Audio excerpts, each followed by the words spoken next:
legal aí, eu mais uma vez aqui, você mais uma vez aí, para escutar mais uma história. A história que eu vou falar hoje é uma parábola. Isso, uma parábola. E é a parábola da dracma perdida. Você sabe o que é uma dracma? A dracma era algo muito precioso. Era algo muito precioso daquela época. Seria como se fosse moedas. Você já viu moedas, né? Seriam isso, só que são dracmas, moedas muito preciosas. E quem usava essas dracmas antigamente eram as mulheres. As mulheres, elas usavam dracmas. Toda vez as dracmas que elas tinham, elas usavam na cabeça, ó, para mostrar que era algo muito valioso. Isso dava a ela muito poder, ela ficava muito importante por ter essas dracmas à mostra. Quanto mais ela tivesse, mais importante ela era. Na nossa história, vou falar de uma mulher que ela possuía 10 dracmas. Olha aqui a nossa mulher. Ela trazia na testa dela como um adereço, mostrando as dracmas que ela tinha. Ela possuía 10. Vamos lá, ó. 1, 2, 3, 4, 5, 6, 7, 8, 9, 10. 10 dracmas. Ela tinha essas moedas muito preciosas. E de repente, um dia, o que aconteceu com ela? Ela perdeu uma dessas dracmas. E ela ficou muito chateada porque ela havia perdido essa dracma. Mas eu penso comigo, ela podia ter pensado, eu tinha 10, perdi uma, ainda fico com 9, não tem problema. Mas não, ela ficou muito chateada, porque ela tinha 10 e havia perdido uma, e as dracmas eram muito importantes. Mas sabe o que ela fez? Ela pegou uma vassoura e começou a varrer toda a sua casa. Varria cada cantinho que tinha da casa. Usava uma lamparina, acendia embaixo da cama, embaixo do guarda-roupa. Ela procurava, varria a casa e ficou procurando. Você já ficou chateado quando perdeu alguma coisa? Uma coisa muito valiosa para você? Fica chateado, né? Essa mulher estava assim muito chateada porque ela tinha perdido algo de muito valor. Mas ela não desistiu de procurar. Ficou horas, tempos e tempos procurando, varria toda a sua casa para que encontrasse então essa dracma tão preciosa para ela. Mas ela procurou tanto, que você não acredita. Ela encontrou a dracma perdida. Olha lá. Encontrou. De 9, ela voltou a ter 10 dracmas. E sabe o que ela fez quando ela encontrou? Ela foi correndo e foi chamando as suas amigas. Amigas, venham aqui, eu tenho algo muito importante para contar para vocês. Sabe o que era? Ela queria muito contar que aquela dracma que ela havia perdido, ela encontrou. E era muito importante, era motivo de fazer festas, porque ela havia encontrado. Ela foi então até as amigas e acabou contando, muito alegre, muito entusiasmada, que tinha encontrado aquela dracma tão importante, tão valiosa que ela tinha perdido. Eu gosto muito dessa história porque ela me ensina várias coisas. Primeiro que as dracmas são as coisas boas que o Senhor nos dá. Amor ao próximo, a nossa família, a nossa saúde. São coisas maravilhosas que o Senhor nos dá. São dracmas de grande valor. E contar às amigas, para mim também é muito importante, porque que quando a gente recebe algo muito bom do Senhor, nós não podemos guardar para a gente, não. A gente tem que ir e contar aos outros. Olha, Jesus mudou a minha vida, Jesus fez algo novo para mim. Eu era assim, agora não sou mais. Eu precisava disso, o Senhor me atendeu. Contar aos outros as maravilhas que o Senhor faz. Essa história me ensina muito isso. E me ensina também que quando ela tinha 10, ela perdeu só uma? Não tem problema. Não. As coisas que o Senhor nos dá é muito importante. Nós temos que cuidar de todas, zelar de cada uma delas. Não podemos perder, não, nenhuma. E se perdermos, Jesus nos dá a chance de procurarmos, tirar às vezes alguma coisinha da nossa vida que está atrapalhando, mudar algum comportamento para achar aquela dracma perdida. Eu vou deixar para vocês uma tarefa, que você pegue uma folha e escreva todas as coisas boas que o Senhor deu para você e para a tua família, para vocês colocarem lá e lembrarem do cuidado do Senhor. Eu gosto muito dessa história, que faz eu ficar pensando em tudo que Deus fez e faz por mim e pela minha família. Que você também possa ter gostado dessa história e pare para pensar agora um pouquinho nas coisas que Deus fez por você, nos presentes que Deus deu para você e sua família, que são as dracmas na sua casa, tá bom? Que você tenha um bom domingo. Vamos orar agradecendo a Deus pelo dia de hoje? Oração. Querido Deus, muito obrigado, Senhor, porque o Senhor cuida de cada um de nós. Muito obrigado, Senhor, pelas dracmas, as coisas preciosas que o Senhor coloca na nossa vida. Que nós possamos, ó Pai, cuidar delas, zelar com amor, ó Pai, e com muito carinho. Que se caso nós perdermos alguma, Senhor, que nós possamos ver o que nos distanciou do Senhor, ver o porquê que nós perdemos e possamos, ó Pai, correr atrás para recuperar. Que o Senhor esteja junto de nós nesse dia. Isso eu lhe peço e agradeço em nome de Jesus. Amém. Amém, crianças. Então, até a próxima história. Tchau!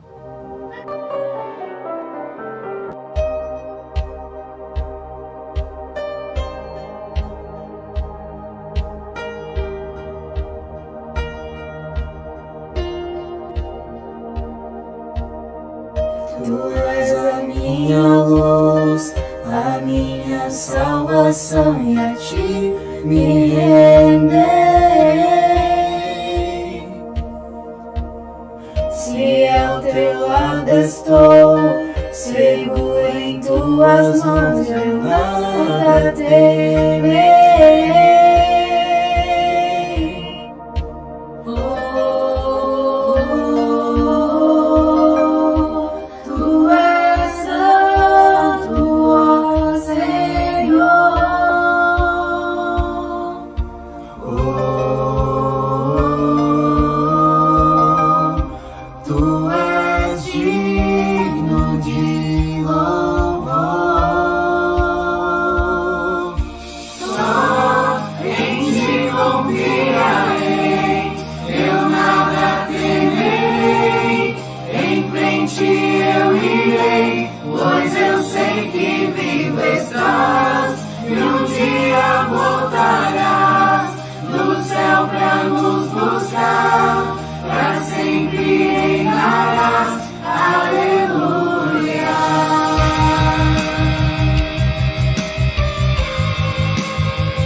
E a ti me renderei.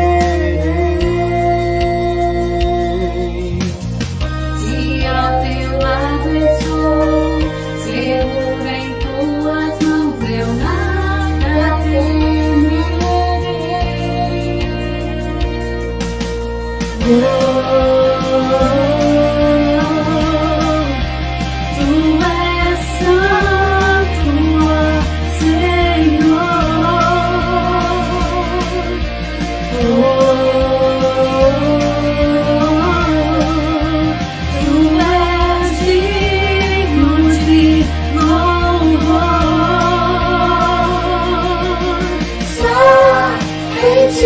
Confiarei, eu nada temerei, em frente eu irei, pois eu sei que vivo estás, e um dia voltarás, no céu pra nos buscar, pra sempre reinarás, aleluia. Só em ti confiarei, eu nada temerei, em frente eu irei, pois eu sei que vivo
Muito bom dia a todos.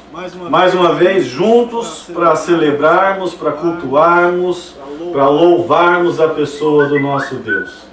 Eu quero convidar você nessa manhã a colocar a sua fé, a colocar a sua confiança na pessoa do nosso Deus. Convido você a abrir a sua Bíblia no Salmos 27. Salmo 27.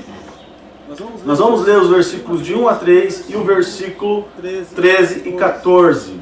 De 1 a 3 e o versículo 13 e 14. Diz assim: o Senhor é a minha luz.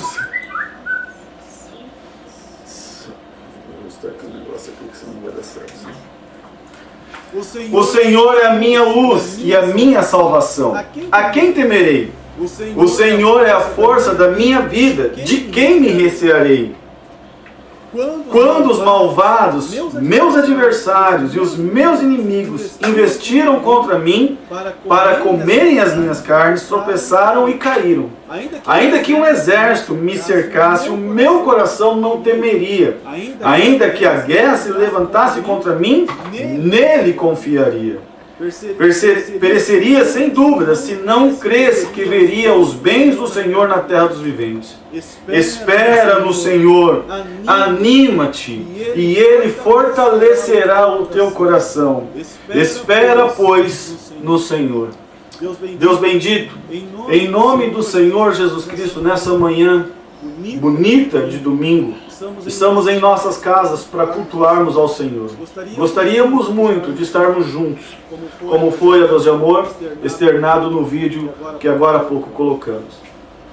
Mas Deus, no momento ainda não é possível. Mas ainda, neste momento, é possível continuarmos confiando no Senhor. Abençoe as nossas vidas, ó Deus Santo. Fale conosco poderosamente. Usa a Tua palavra para nos animar. Usa a Tua palavra para nos encorajar. Usa as músicas, ó Deus de amor, para nos animar o coração. E usa, ó Deus de amor, a comunhão que estamos tendo, mesmo via chat, para juntos ao soberano Deus fazermos um grande culto ao Senhor. É em nome do Senhor Jesus Cristo que nós louvamos e Te agradecemos. Amém e amém. Nós vamos nessa manhã louvar ao Senhor, nós vamos engrandecer ao Senhor. E eu quero te convidar a assim você se colocar diante do Senhor nosso Deus.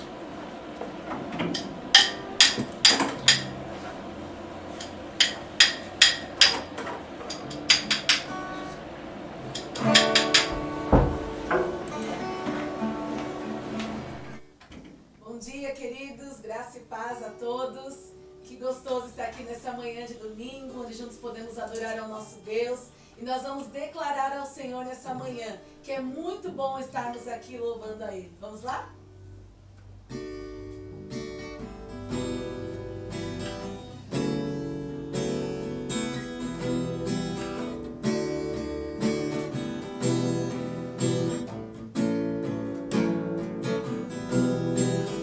Bom estarmos aqui louvando a Deus, podendo exaltar seu santo nome.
forte para nós. E por isso nós podemos declarar: para te adorar, ó Rei dos Reis, foi que eu nasci, em espírito e em verdade.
te adorar, de que podemos te exaltar e que o Senhor nos criou para isso, Pai. O Senhor nos criou para adoração, o Senhor nos criou para o perfeito louvor, O Senhor nos criou para estarmos na Tua presença, para termos comunhão contigo.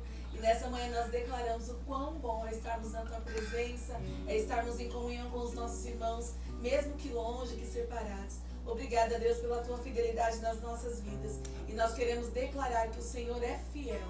O Senhor é fiel para fazer tudo aquilo que nós pedimos ou pensamos. Em nome de Jesus. Amém. Vamos continuar adorando ao Senhor? Tu és fiel, Senhor.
Nas nossas vidas, mesmo sem merecermos, mesmo sem termos qualquer valor, o Senhor veio, se entregou na cruz por nós e diariamente mostra a sua fidelidade a nosso favor. O Senhor é muito bom. E nós vamos agora ter um momento de oração nessa manhã, consagrando as nossas famílias, pedindo ao Senhor que nos ajude nesse tempo de pandemia, nesse tempo de isolamento social, a quarentena, que o Senhor tenha misericórdia dos governantes que estão na liderança do mundo, não só do nosso estado, do nosso Brasil, mas como toda a nação está sofrendo, que o Senhor tenha misericórdia de nós. Nós vamos orar nessa manhã, vou convidar o Natan para fazer essa oração, clamando ao Senhor, que abençoe grandemente a nossa nação, o nosso mundo, e que os crentes sejam firmados no Senhor. Amém? Senhor Deus, muito obrigado, Pai, por tudo que o Senhor fez por nós, Deus. Muito obrigado, Deus, pelo seu sacrifício na cruz, Deus. Senhor Deus, eu quero agora, Deus, pedir, Deus, pelo nosso mundo, Deus, por esse momento de pandemia, Pai, para que o Senhor seja, Deus, guardando as pessoas, Deus, e para que, Pai, o Senhor esteja nos protegendo, Deus. Pai, nos ajude, Deus, para que nós não possamos ficar com medo, Deus, ou com alguma ansiedade, Deus, mas para que a gente só possa depender de Ti, Pai. Deus, abençoe aquelas pessoas, Deus, que estão infectadas com o vírus, Pai, para que, ó Deus, elas possam ser curadas, Deus, em nome de Jesus, e para que elas possam, Deus, ver a Tua glória, Deus, também por meio desse vírus, Pai, e para que elas possam Te conhecer, Deus, e saber que o Senhor cuida delas, Pai. Senhor, eu quero agradecer, Deus, por tudo, Pai, pelo alimento, Deus, pela comunhão, Deus, mesmo distante, Deus, nos comunhão entre os irmãos. E, ó Pai, eu quero pedir para que o Senhor nos capacite a cada dia, Deus, e para que a gente, Deus, sempre procure Te agradar em primeiro lugar, Pai. Essa é a oração que eu Te peço, em nome de Jesus. Amém. Agora o Rafinha também vai orar. Amém. Amém. Que Deus abençoe seu dia, querido. Que Deus esteja com você em todas as situações. E vamos lá agora para o nosso pastor. Muito bom. É bom nós louvarmos ao Senhor, é bom nós agradecermos a Deus por tudo aquilo que Ele tem feito pelas nossas vidas. Acredito eu que nós conseguimos ajustar todos os detalhes em relação aos vídeos, né? E à noite tem mais. À noite nós temos uma surpresa, né? Uma surpresa muito agradável. O vídeo que foi colocado em relação à igreja, né? O Cântico Maranata, nós vamos cantar de novo à noite na igreja, mas juntamente com uma surpresa, né? Então a gente quer convidar você a estar junto conosco à noite também. E a Bíblia chama a atenção, dar honra a quem merece honra. Alguns irmãos fizeram esse incentivo de fazerem um vídeo, mas um em específico foi aquele que trabalhou, foi aquele que labutou. Alguns pensam que às vezes fazer vídeo ou editar vídeo é uma coisa fácil, é uma coisa simples. Aqui em casa, a gente às vezes tem que fazer alguma coisa para Dani ou para o Natan, e eles percebem o quanto tempo demora ajustar um detalhe de uma voz, ajustar um detalhe de uma cena. E tudo isso vai tempo. Às vezes eu passo cerca de meio dia fazendo uma edição simples. E fazer o que foi feito no vídeo da igreja não foi uma tarefa das mais fáceis, acredito eu. E esse louvor a Deus, em primeiro lugar, vai para o nosso irmão João Batista. Foi ele aquele responsável que assim fez toda essa parte da edição do vídeo, né? Então, muito obrigado, meu irmão, pela tua dedicação, pelo teu serviço prestado ao Senhor. Que Deus te abençoe, que Deus fortaleça a tua vida.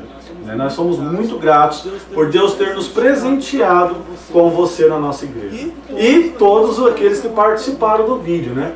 Aí talvez você que está vendo, mas eu não participei, eu não estou aí. Então, irmãos, é importante que você veja sempre o grupo da igreja. Se você não vê, tem alguém que veja por você. Porque foi colocado várias e várias vezes a solicitação para que se envolvesse, para que fizesse, para que participasse. O desejo era que toda a igreja estivesse envolvida, mas nem todos aderiram a isso. Então é importante que assim, você nas próximas chamadas, e a gente vai ter outras situações, você participe também, né? Então esse é o nosso pedido a você, para que você participe. Não é porque nós estamos distante que nós não somos igreja unida, né? Nós somos uma igreja junto, uma igreja forte, uma igreja que participa. Então queremos o teu envolvimento e o teu empenho juntamente conosco. Alguns avisos rapidamente, né? Orem para que essa semana, né, a quarentena, segundo o Estado, vai até o dia 10 de maio. Né? Então nós temos aí praticamente ao final dessa quarentena, assim, pelo menos o trabalhar dela até o dia 10, então essa semana deve sair algum resultado em relação a isso. Então vamos orar para que pelo menos seja aberta as oportunidades de estarmos juntos novamente. A gente sabe de toda a precaução que está tendo, né? A gente está vivendo praticamente o ápice mais problemático dessa pandemia, aqui no Brasil. Então é importante que você esteja ciente disso, mas também é importante que esteja ciente de que precisamos estar juntos, né? A igreja, ela tem que estar junto, ela tem que estar conectada. Hoje nós teríamos o nosso culto de ceia. Eu entendo que a ceia é algo realmente para a gente estar junto. Eu sei que tem alguns pastores que estão fazendo ceia nas casas, participando, mas eu acredito que a igreja, o momento da ceia, é o momento mais singular da igreja, é o momento de comunhão mesmo. E essa comunhão, ela não é suprida pela internet no caso da ceia. Então, aguarde um pouquinho, aguente um pouquinho, que a gente logo nós vamos ter ceia, e vamos fazer uma grande ceia no Senhor, para juntos louvarmos a Deus. Como está sendo penoso estar longe dos irmãos.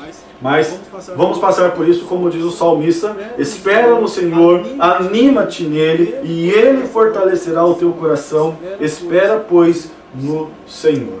Amém? Também essa semana, terça-feira, teremos o nosso estudo. Terça-feira passada não foi possível, devido à questão do computador e tudo mais que nós tivemos, mas já voltamos às normalidades. Então, acreditamos que já na terça-feira estaremos aí prontamente para trazer a continuidade do estudo. E no próximo domingo, eu vou sempre estar deixando uma oportunidade de a gente voltar termos a nossa escola bíblica dominical. E como que a gente vai fazer isso? Nós vamos estudar, que estava programado, agora para o mês de maio, o livro de Romanos, né? Então nós vamos começar o livro de Romanos e nós vamos avançar nesse livro por todo o tempo que a gente tiver a oportunidade. É um estudo da escola bíblica dominical mesmo. Então a gente vai estar fazendo isso nesse instante, tá bom? A partir do mês do domingo que vem a gente vai estar trazendo alguns pontos a respeito de Romanos. Vamos abrir as nossas Bíblias no livro de Atos. Atos capítulo 15.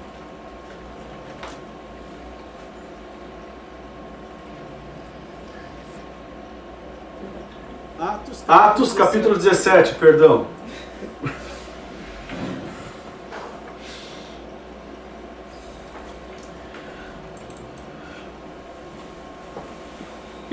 Passando por Anfípolis e Apolônia, chegaram a Tessalônica, onde havia uma sinagoga de judeus.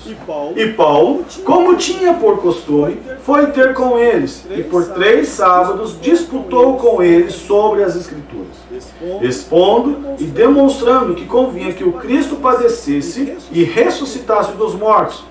E este Jesus que vos anuncio, dizia ele. Ele é o Cristo. E alguns deles creram e ajuntaram-se com Paulo e Silas, e também uma grande multidão de gregos religiosos e não poucas mulheres distintas. Mas os judeus desobedientes, movidos de inveja, tornaram consigo alguns homens perversos dentre os vadios, e ajuntando o povo, alvoroçaram a cidade, e assaltando a casa de Jason, procuravam tirá-los para junto do povo. Porém, não achando, trouxeram a Jason e alguns irmãos à presença dos magistrados da cidade, clamando esses que têm alvoroçado o mundo, chegaram também aqui, os quais Jason recolheu. Todos esses procedem contra os decretos de César, dizendo que há outro rei, Jesus. E alvoroçaram a multidão e os principais das cidades que ouviram essas coisas. Tendo, porém, recebido satisfação de Jason e dos demais, o soltaram. E logo os irmãos enviaram de noite Paulo e Silas a Bereia. E eles, chegando lá, foram à sinagoga dos judeus. Ora, estes foram mais nobres do que os que estavam em Tessalônica, porque de bom grado receberam a palavra, examinando cada dia nas Escrituras, e essas coisas eram assim.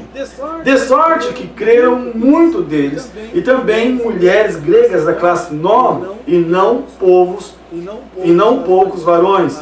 Mas logo que os judeus de Tessalônica souberam que a palavra de Deus também era anunciada por Paulo em Bereia, foram lá e excitaram as multidões.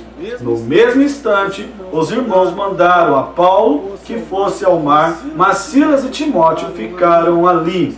E os que acompanharam a Paulo levaram até Atenas, e recebendo ordem para que Silas e Timóteo fossem ter com ele o mais depressa possível. Deus bendito, fala conosco.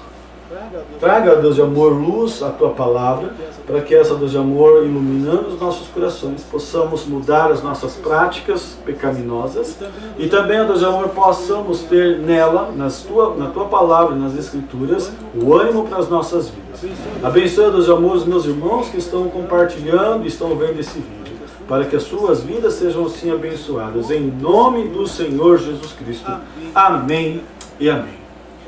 Um texto que chama a atenção, não só a nossa, mas de muitos comentaristas, é o versículo 6, parte final, a qual destaca-se: estes que têm alvoroçado o mundo chegaram também aqui. O princípio interessante desse texto, literalmente, é estes que têm colocado o mundo de pernas para o ar. Esses que têm atrapalhado o nosso comodismo, esses que têm atrapalhado o sistema, esses que têm atrapalhado a forma crucial e normal que o mundo tem vivenciado. Qual é o papel do cristão? Qual é o papel do crente? Bom, se nós olharmos para as Escrituras, nós vamos ver que alguns personagens tiveram um perfil bem distinto e bem interessante. Por exemplo, quando a gente lembra de Elias, Elias levantou-se contra um rei tirano chamado Acabe. Acabe era um rei que levava a nação de Israel à distância de Deus. Elias se levantou contra o sistema e falou contra o pecado de Acabe, dizendo exatamente o que Deus sentia e qual era o desejo de Deus naquela ocasião. Outra situação interessante é que esse mesmo Elias vai confrontar o rei Acabe juntamente com a sua esposa Jezabel, e esses então são assim humilhados pela pessoa de Deus lá no monte, quando é descido o fogo do céu e elimina todos os profetas de Baal. É interessante observarmos que, semelhante a Elias, também Jeremias, que levantou-se para falar contra o sistema do rei Zedequias. E esse rei que andava distante do Senhor, Jeremias traz uma palavra para ele dizendo o seguinte: olha, melhor vai ser para nós todos irmos ser cativos em Babilônia do que ficarmos aqui. Palavras que, segundo os líderes da nação, desmotivavam, desanimavam o povo a enfrentarem a guerra contra os babilônios. É interessante notarmos que esses personagens, tipo Amós, que se levantou também contra o rei da nação de Israel, falando o que Deus tinha para fazer com aquela nação, esse mesmo profeta foi assim perseguido pelos os reis, e assim, diante dessa situação, ele também falou duramente contra aquele sistema.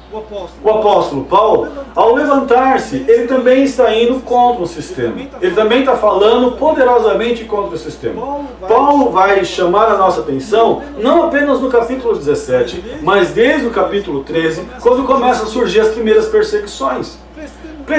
Para testemunhar do Evangelho, para sermos crentes ativos e crentes firmes e convictos, nós precisamos de algumas características diante de todas as situações.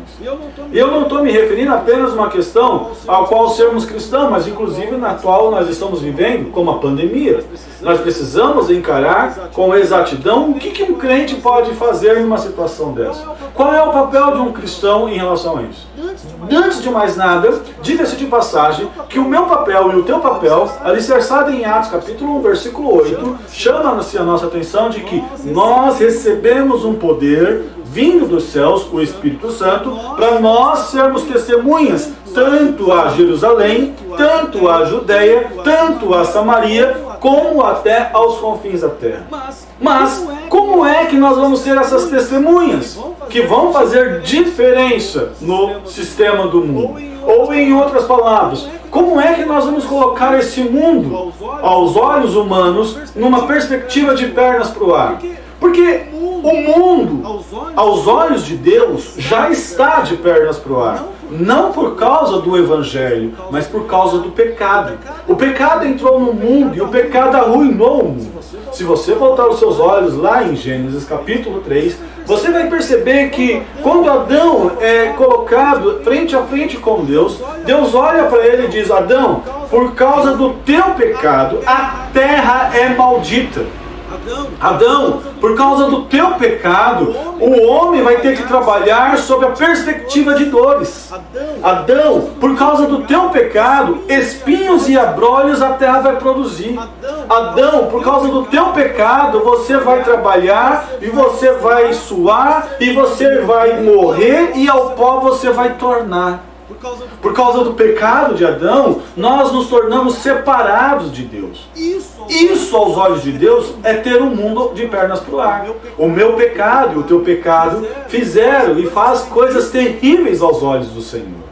A palavra de Deus nos chama a atenção de que o nosso pecado ofende diretamente a Deus. Então, quando, a exemplo de Elias, a exemplo de Jeremias, a exemplo de Amós e a exemplo de Paulo, se levantam homens de Deus para falar contra o sistema corrupto, para falar contra o sistema de pecado que o homem se encontra, esses homens com certeza precisam de ter coragem. Esses homens precisam ter convicção sobre o que vão fazer. Então, para nós colocarmos este mundo de pernas para o ar, segundo o sistema mundano, mas voltá-lo e trazê-lo de volta, segundo a perspectiva de Deus, nós precisamos de coragem. E é sobre essa questão que eu quero que vocês encarem o texto de hoje. Para colocarmos o mundo de pernas para o ar, porque esse é o meu chamado, esse é o teu chamado, fazer com que as pessoas percebam aonde elas estão, precisamos de algumas características das nossas vidas. Se você tentar, em Atos capítulo 13, 14, 15, 16 e 17, desde quando os apóstolos saíram para anunciar o Evangelho, o que eles mais tiveram foram perseguições. O que eles mais tiveram foi apedrejamento, foram chibatadas, foram tumulto, gente vindo acusar, os judeus perseguindo eles. O que se espera daqueles que às vezes vão fazer a palavra de Deus, anunciar a palavra de Deus diante das pessoas?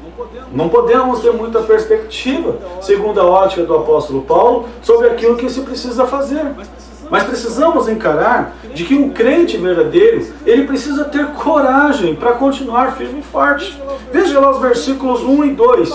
E passando por Anfípolis e Apolônia, chegaram a Tessalônica, onde havia uma sinagoga de judeus.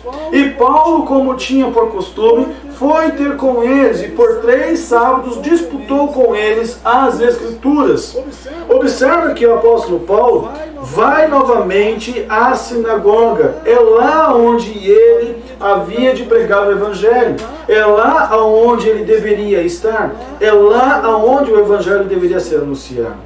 Paulo, segundo a palavra de Deus, nos chama a atenção de que Paulo tinha um desejo ardente em relação ao povo judeu, primeiro porque era o seu povo.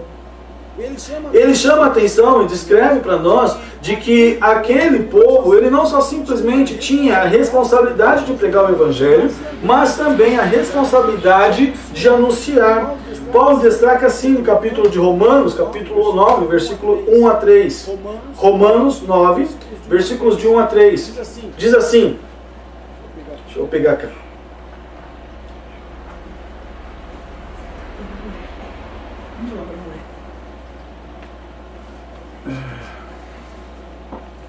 Romanos capítulo 9, versículos de 1 a 3.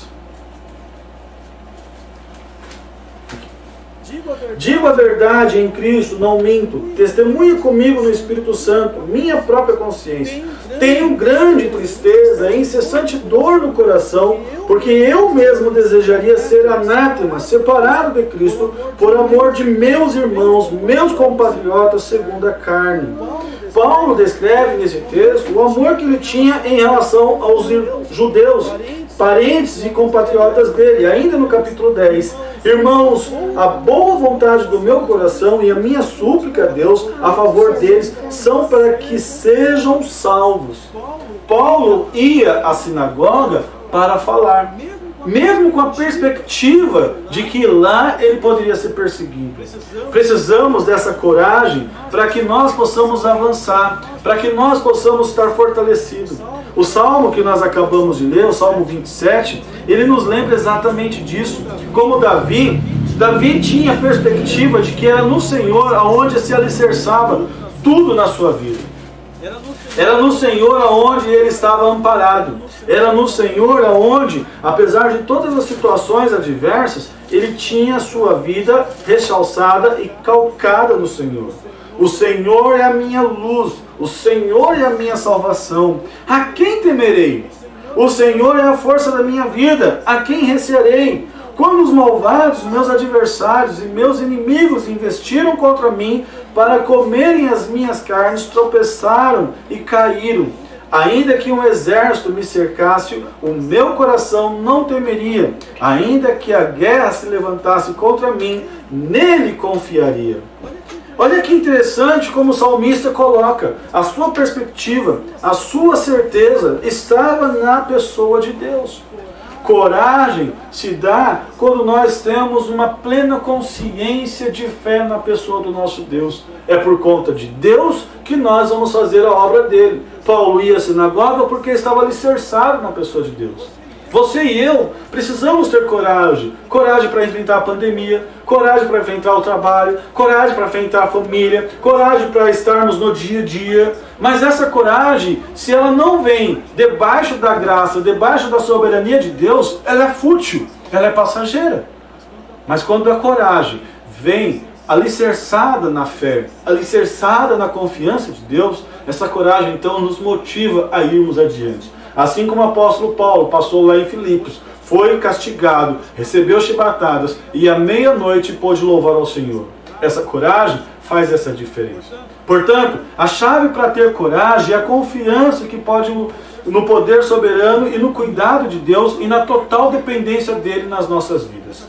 Essa coragem é o que vai fazer a diferença para nós. Essa coragem, ela é constatada com uma vida de puramente devoção e pureza na pessoa do Senhor Deus. O apóstolo Paulo diz assim, uma coisa pedi ao Senhor, o Davi chama a atenção, uma coisa pedi ao Senhor e a buscarei, que possa morar na casa do Senhor todos os dias da minha vida, para contemplar a formosura do Senhor e aprender no seu templo. Porque no dia da adversidade me esconderá no meu pavilhão, no seu pavilhão, no oculto do seu tabernáculo me esconderá, por-me-á sobre uma rocha. Também a minha cabeça será exaltada sobre os meus inimigos que estão ao redor de mim. Pelo que oferecerei sacrifícios de júbilo no seu tabernáculo, cantarei sim louvores ao Senhor. Verso 10, porque quanto meu pai e minha mãe me desampararem, o Senhor me recolherá. Olha que interessante, essa coragem, ela vem também munida de uma confissão, de uma certeza do caráter diante de Deus. Ninguém pode dizer, eu tenho coragem ao Senhor, eu vou viver uma vida entregue nas mãos do Senhor, com uma vida sem confissão atrás. É importante ressaltar que nós precisamos concordar com Deus. Uma casa com telhados furados é uma casa que a chuva cai normalmente dentro.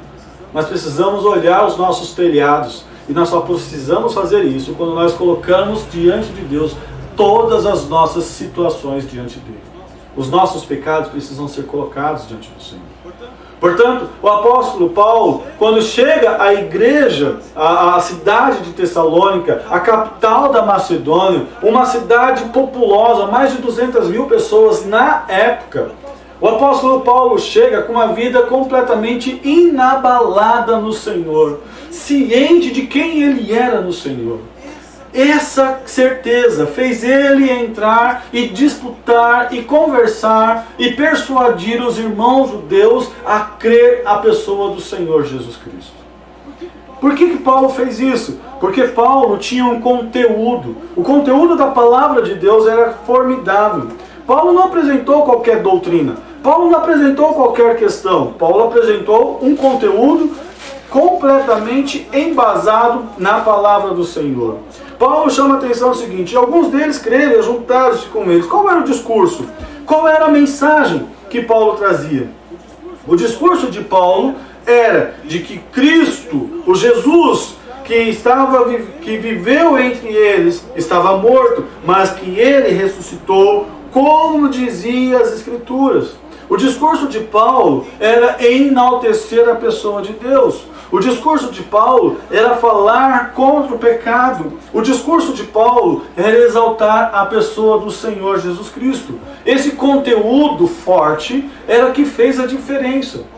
Alguns crentes vivem na igreja longos anos, mas não têm conteúdo. Não estudam, não se aprofundam, não estão envolvidos com a palavra de Deus, não sabem no que creem. Por isso que são levados por tanto ventos de doutrina. Nessa ocasião de internet é muito importante tomar cuidado, pois nem todo mundo que está falando Senhor, Senhor, são aqueles que de fato conhecem o Senhor. Tem alguns aí que, muito pelo contrário, estão levando os crentes à distância do Senhor, falando contra as Escrituras, falando contra o senhorio de Cristo, falando a respeito do pecado, que não tem nada a ver, não tem problema nenhum. Se você não tem conteúdo, você é um crente raso, você é um crente fraco, você é um cristão que não vai aguentar passar pelas lutas. O que vai fazer a diferença com você na época da aflição, na época do desânimo, na época da tristeza, na época das dificuldades, é a palavra de Deus. É o conteúdo que você tem de Deus no seu coração. Paulo apresentava um Jesus histórico, mas chamava atenção. É esse Jesus que as Escrituras estão falando. Este é o Cristo. E Paulo usava a Torá, a Escritura da época, a palavra da época, para poder saber. Paulo não andava com a Bíblia, até porque não era dessa maneira. A palavra que o apóstolo Paulo usava estava aqui, gravada na cabeça. É importante nós ressaltarmos isso, porque às vezes a gente perde o princípio de que estar na igreja é só estarmos lá no culto e beleza. Não. Ser cristão é se esmerelhar na palavra de Deus. Ser cristão é se aprofundar na mesma. Escondi a tua palavra no meu coração para eu não pecar contra ti. Lâmpada para os meus pés é a tua palavra e luz para os meus caminhos. A palavra de Deus nos chama a atenção de que ela é mais desejável do que o ouro puro, mais doce do que favos de mel. Então, como cristãos, nós precisamos ter um conteúdo completamente alicerçado na palavra do Senhor Deus. E esse conteúdo vem com um fundamento, vem com algo realmente muito forte. O apóstolo Paulo descreve assim para nós, dizendo assim, olha, porém, não achando outros, Jason, versículo 5, mas os judeus desobedientes, movidos de inveja, tomaram consigo alguns homens perversos dentre os vadios, e ajuntando o povo, alvoroçaram a cidade, e assaltando a casa de Jason, procuraram tirá-los para junto do povo. Porém, não achando, trouxeram Jason e alguns irmãos à presença dos magistrados da cidade.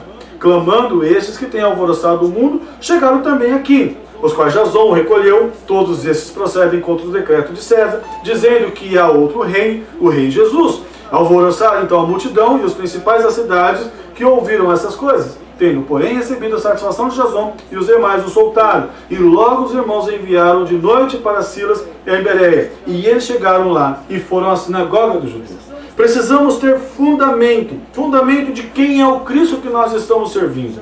Jason e os demais pagaram um preço alto, por se vincularem ao apóstolo Paulo, por estarem alicerçados no apóstolo Paulo. Qual era a razão disso? Era o fundamento que eles tinham. O fundamento que eles tinham está no versículo 3. Esse Jesus que vos anuncio, dizia ele é o Cristo. Ainda, se você voltar um pouquinho os olhos para o texto abaixo, você vai ver que os crentes de Bereia examinavam as Escrituras para ver se realmente o que o apóstolo Paulo falava estava alicerçado nas Escrituras.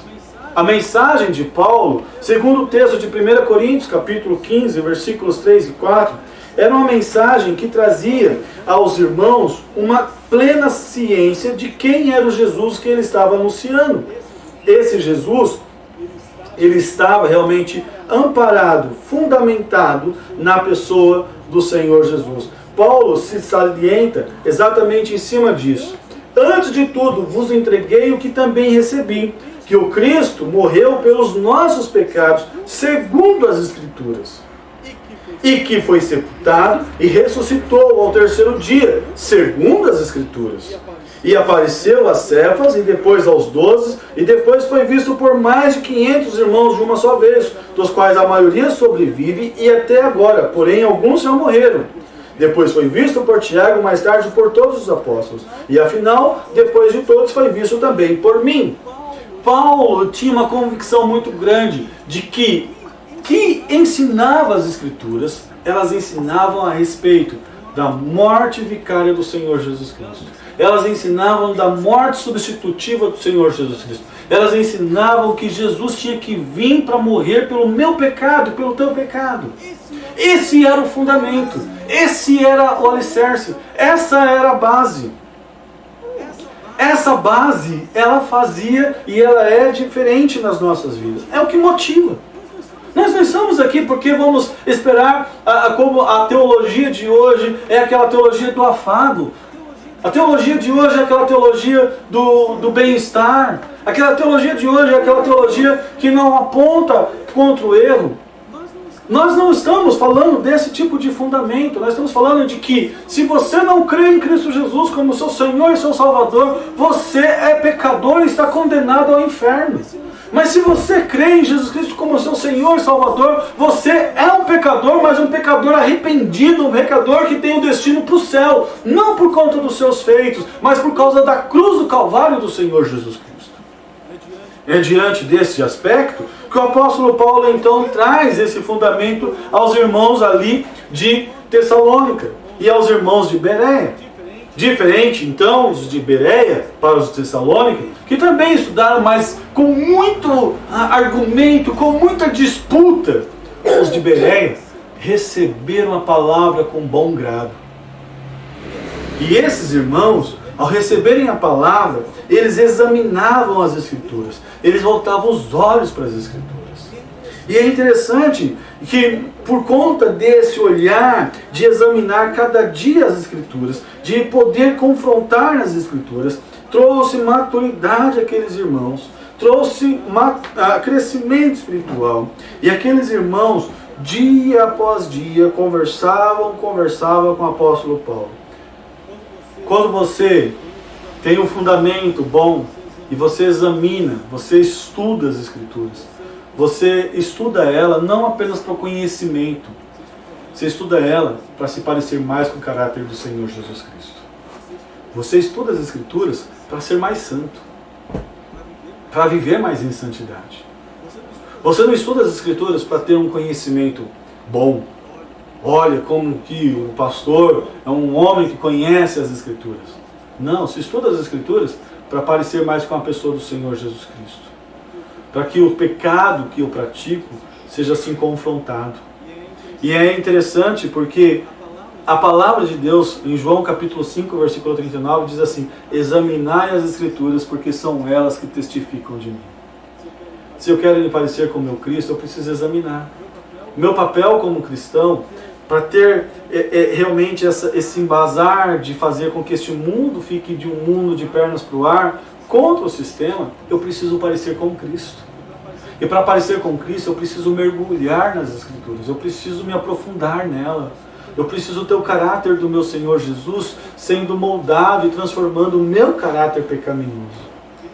Querido, se você não se aprofundar, se você não estudar, se você não mergulhar, se você não fazer o uso das Escrituras na sua vida, você vai ser alguém raso, alguém que não vai ter profundidade, alguém que vai passar pelas lutas e logo vai esmorecer, vai desanimar. O que está mantendo muitos crentes firmes são sim a palavra de Deus. Nós temos os cultos, graças ao bom Deus. Mas alguns crentes estão fazendo uso desse tempo para poder meditar mais, para poder orar mais, para poder viver uma vida que de fato agrade ao Senhor, confessando os seus pecados, se ajustando com o Senhor. Portanto, precisamos sim desse exame. O dever primário do cristão é sim demonstrar a verdade do cristianismo a partir das Escrituras. E por isso nós precisamos de 4 passos. Primeiro, precisamos confrontar os nossos pecados. O apóstolo Pedro diz assim, em 1 Pedro capítulo 2, versículos 1 e 2. 1 Pedro 2, 1 e 2.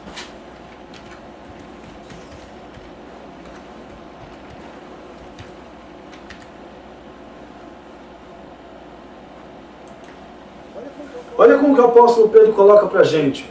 Ele diz assim: afirma que a verdade, por toda calúnia como crianças recém-nascidas, expondo, demonstrando que convinha que o Cristo padecesse e ressuscitasse dentre os mortos. E a esse Jesus que vos anuncio, dizia ele, ele é o Cristo. Próximo texto.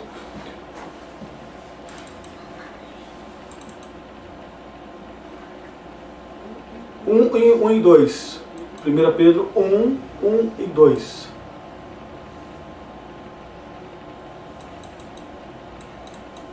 Capítulo 2, versículo 1, capítulo 2.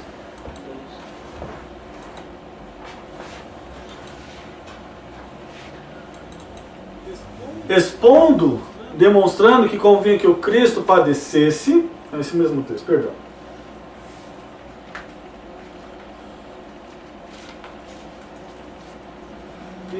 Deixando toda malícia e todo engano e fingimento e invejas e todas as murmurações, desejai afetuosamente como menino novamente nascidos ao leite racional, não falsificado, para que por ele vedes crescendo. 1 Pedro capítulo 2, versículos 1 e 2. Paulo nos chama a atenção de que para nós vivermos essa coragem, essa ousadia no Evangelho, nós precisamos deixar o nosso pecado. Nós precisamos deixar de lado aquilo que nos atrapalha. Essa é a palavra do apóstolo Pedro. Ainda precisamos entender que precisamos ser diligentes nesse estudo. 2 Timóteo capítulo 2, versículo 15, nós temos a descrição assim, que Paulo vai desafiar Timóteo, este que tinha ficado lá em Tessalônica.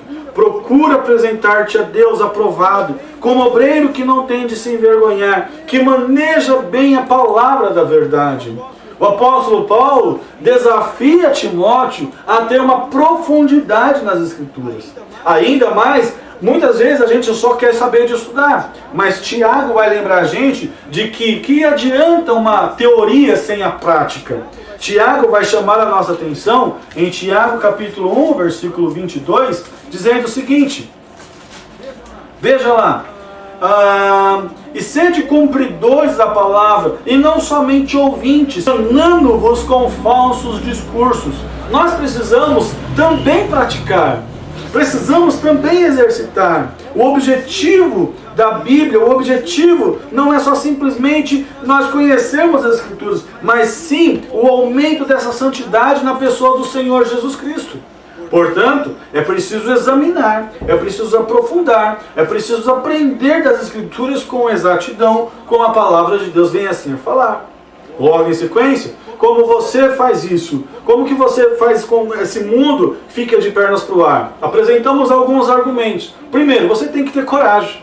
Se você não tiver coragem, para poder enfrentar as dificuldades, para poder sair adiante, você já não vai conseguir. Essa coragem, ela é alicerçada em cima da confiança, da soberania de Deus e da graça de Deus. Essa coragem é alicerçada em cima da sua pureza espiritual. Segundo, nós falamos que você precisa, além da coragem, você precisa ter um conteúdo muito bom, um aproveitamento da palavra de Deus. E esse conteúdo vem pela palavra. Esse conteúdo te traz fundamento que é a base da sua vida. Fundamento este que vem através do Senhor Jesus Cristo. Ele é a base para nós continuarmos firmes e fortes. Mencionamos ainda que além desse fundamento, nós precisamos entender e compreender que precisamos examinar as Escrituras dia após dia.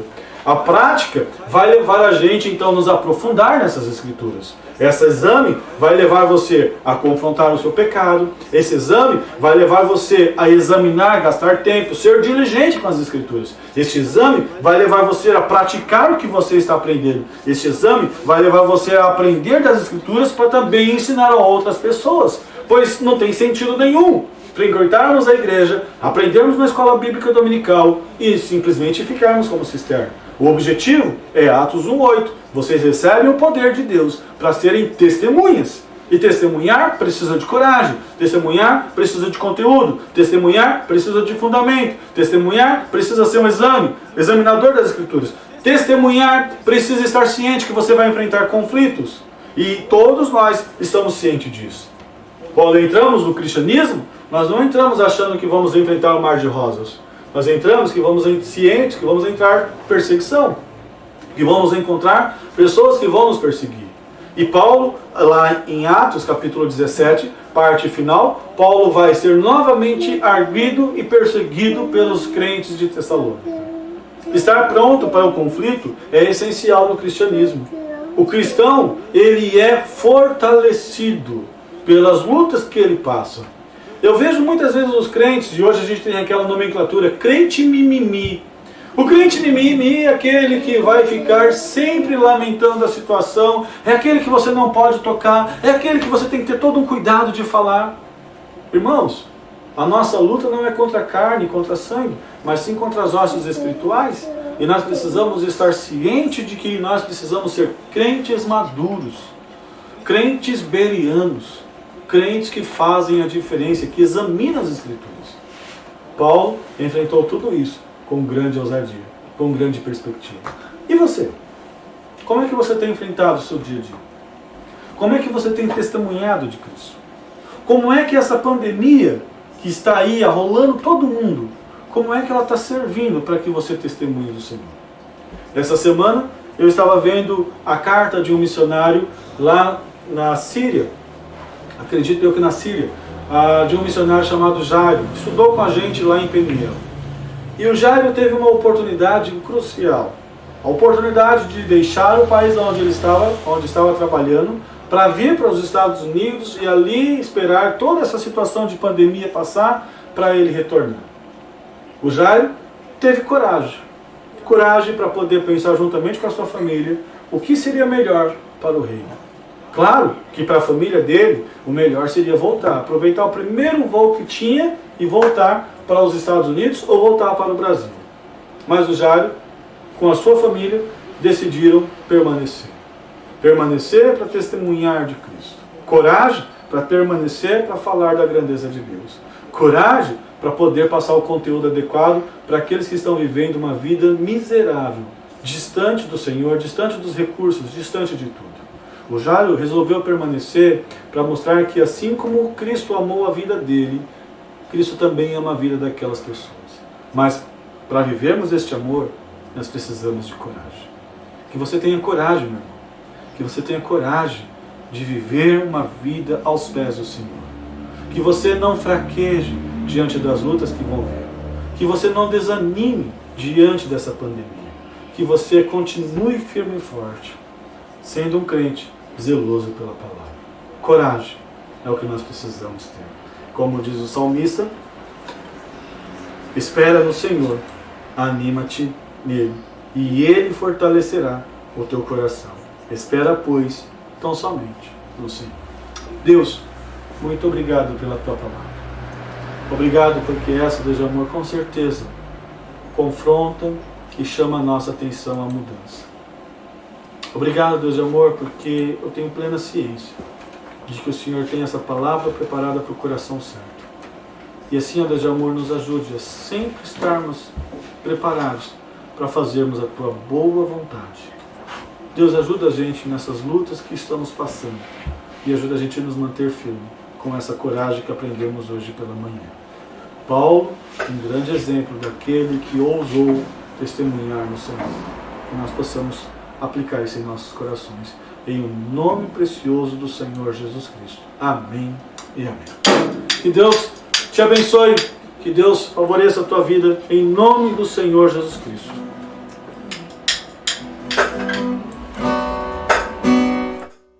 Vamos terminar então o nosso culto depois dessa palavra abençoada. Como foi bom ouvir essa palavra. Como foi bom também ver a alegria dos irmãos no vídeo que o João produziu. Como foi bom ver a participação dos irmãos no vídeo. Mas é muito melhor quando nós podemos louvar ao Senhor juntos e declarar ao Senhor: Senhor, eu sou muito grato por aquele preço que o Senhor pagou na cruz do Calvário.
e unidos nós vamos andar.